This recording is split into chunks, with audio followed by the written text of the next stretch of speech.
সূরাতুল হুজুরাত 49 নম্বর সূরার 12 নম্বরে আল্লাহ সুবহানাহু ওয়া তাআলা ঈমানদারকে লক্ষ্য করে বলছেন, ইয়া আইয়ুহাল্লাযীনা আমানু, ও হে ঈমানদারগণ, যারা এক আল্লাহ সুবহানাহু ওয়া তাআলার প্রতি ঈমান এনেছো, যারা জানো আল্লাহ সুবহানাহু ওয়া তাআলা এক, আল্লাহ সুবহানাহু ওয়া তাআলা ছাড়া অন্য কোনো ইলাহ নেই, অন্য কোনো মাবুদ নেই। এখানে আল্লাহ সুবহানাহু ওয়া তাআলা খাস করে ঈমানদারকে লক্ষ্য করে বলছেন, ইয়া আইয়ুহাল্লাযীনা আমানু, ও হে ঈমানদারগণ, মুমিন পুরুষ মহিলা তাদেরকে লক্ষ্য করে আল্লাহ সুবহানাহু ওয়া তাআলা বলছেন, ইজতানিবু কাসীরাম মিনায-যন, তোমরা মানুষের ব্যাপারে খারাপ বাজে মন্তব্য থেকে বেঁচে থাকো।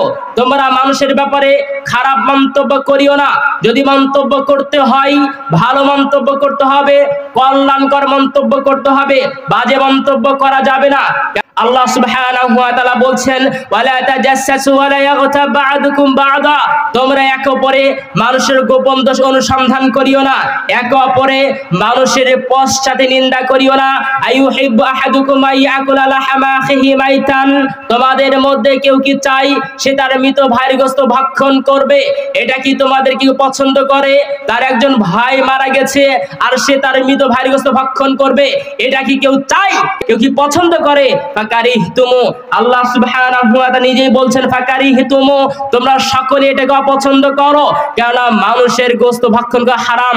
আল্লাহ সুবহানাহু ওয়া তাআলা অত্র আয়াতে ঈমানদার পুরুষ মহিলাদেরকে লক্ষ্য করে বোঝাতে যাচ্ছেন, মানুষের গোশত খাওয়া যেমন হারাম, ঠিক তেমনি ভাবে মানুষের গীবত করা, বদনাম করা, সদা সর্বদাই একে অপরের পিছনে বদনাম করা, একে অপরের দোষ অনুসন্ধান করা, এটাও হারাম।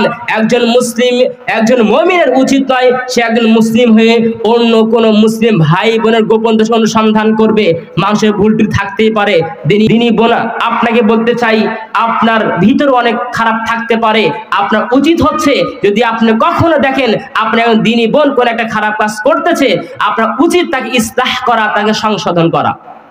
তো আজকে আমাদের অবস্থা দেখেন, যদি আমাকে কেউ অপমান করে, অপদস্থ করে, আমি সদা সর্বদাই তার পিছনে লেগে যাই, কিভাবে তাকে অপমান করা যায়, কিভাবে তাকে অপদস্থ করা যায়।